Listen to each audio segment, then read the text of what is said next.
Hi guys! Yan. So, yesterday, merong nag-inquire sa akin na isang wife. She just gave birth according dun sa aming conversation. And sinasabi niya na gusto niyang kuhanan ng insurance plan yung kanyang baby kasi yun nga, she just gave birth, parang 2 months pa lang. And yun nga, nabanggit din niya na ganun pala no, pagka may baby na or may family na, nag-iiba na yung priorities, yung baby na yung priority.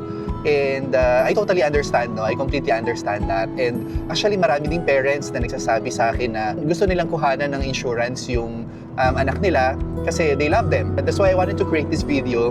So maybe it will surprise you or maybe change your perspective or your priorities when it comes to getting a life insurance protection. Kasi the most important person na dapat natin kinukuhanan ng insurance, it's actually not the child or not our children. It's the parents. So, ito yung mga reason kung bakit. So, number 1, parents are the income earners. 'Di ba? So, if a child gets sick, parents usually ang naghahanap ng paraan, 'di ba? To pay for the medication, hospital bills, just in case ma-hospitalize siya. And if the parents ang nag-earn ng money or ng income at siya yung nagkaroon ng sakit or nawala in the picture, then, sino ngayon yung magpo-provide for the family? 'Di ba? So, normally, mag-stop yung income kasi nga, hindi na siya makakapagtrabaho kasi nga critically ill siya. And then, yung future ng bata, maapektuhan din. And aside from that, yung bills hindi naman yan nagsa-stop, 'di ba? So, sino magbabayad ngayon ng mga responsibilities or obligations na yon, 'di ba? So, ang insurance, nagre-replace siya ng income, hindi naman niya nire-replace yung love. Point number 2, children rarely have financial dependence kasi 'di ba ang purpose ng life insurance is to protect yung people na nakadepende sa tao na nagge-generate ng income. So for example, 'di ba yung mga bata wala naman niyang dependence pa, wala pang umaasa sa kanila financially, wala pa rin naman silang mga financial obligations, loans, wala pa naman silang mga binabayaran ng mga bills, walang nakadepende sa kanila financially, pero ang meron yung parents. Point number 3, parents have bigger financial responsibilities as mentioned nga, no? Normally, may mga binabayaran yan regularly, like of course, yung mga expenses natin na non-negotiable like electricity, water, tapos yung iba merong housing loan, may car loan, kung nagpapaaral na yan, of course, tuition fee, and then yung mga daily expenses, even medical expenses and retirement, diba? So if something happens to mom or dad, sino ngayon yung babayad ng mga financial responsibilities or obligations na yon? Point number 4, ang medical expense can actually destroy the savings, no? So, for example, si parents, they've been working really hard to save money for their children's education, pero what if, yun nga, mayroong mangyari sa parents, kahit isa lang sa kanila, halimbawa, na-stroke, nagkaroon ng critical illness, then sometimes even yung na-save na education fund for the child or for the children, pwedeng magamit for hospital bills or medical expenses, di ba? Meron tayong mga plans na yun, like mga health plans or health insurances na pwede naman sanang mag-cover nun kung meron sila or sila yung insured. Ang pag-protect sa parents is also protecting the children. Ito yung pinaka most important lesson kasi you're not buying a life insurance for yourself. You're buying life insurance to secure the future of your children financially. So, kailan nga ba nagmamatter or when does it make sense na kukuhanan natin ng insurance plan yung mga bata or yung mga anak natin, ano? So, dapat balanse. May mga situations naman na beneficial talaga, of course, na magkaroon ng insurance din yung mga bata. For example, dahil bata pa nga sila, normally mas mura pa yung premium payment, makakapag-save kung meron niyang mga savings component or investment component, mas malaki yung opportunity na mag-grow yung kanilang cash or yung investment. And then, yun nga, while they're young and healthy, no? Kasi nga, alam naman natin na pagka minsan meron ng medical condition, nagiging rated na or mas mahal na yung insurance or worst case, nade-decline sila.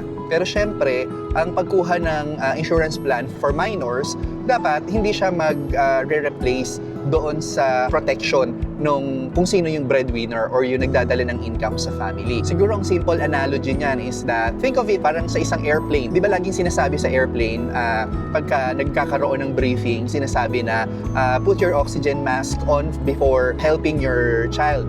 Diba? Kasi ang analogy nga niyan is that, paano mo nga naman matutulungan yung bata if ikaw hindi ka makahinga kasi hindi ka naglagay ng oxygen mask. Halimbawa, merong isang family, si father, si mother, tapos meron silang dalawang anak, no? So si father, for example, siya yung breadwinner, siya yung nagtatrabaho. So ang income niya every month, let's say 70,000 pesos.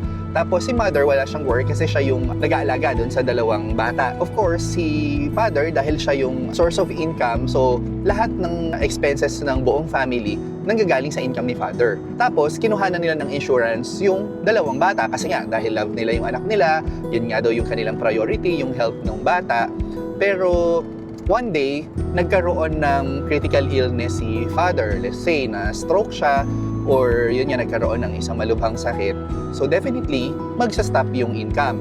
So pag nag-stop yung income, of course, during pa lang nung time na nagkasakit siya, most likely, maha-hospitalize yan. Minsan, yun, magagalaw na yung savings, tapos baka yung iniipon nila for education ng dalawang bata, pati yung for their retirement, ay magagalaw na din. Dahil nga wala siyang work, dahil nga nagkaroon siya ng critical illness, hindi na magkakaroon or magsa-stop na rin yung income na pumapasok, which is yung 70,000 pesos. Pero hindi nagsa-stop yung bills like yung electricity, yung water, yun nga kung may mga binabayaran sila na mortgage for their house, car, 'di ba? So eventually mauubos yun, yung kumbaga parang pinag-ipunan nila.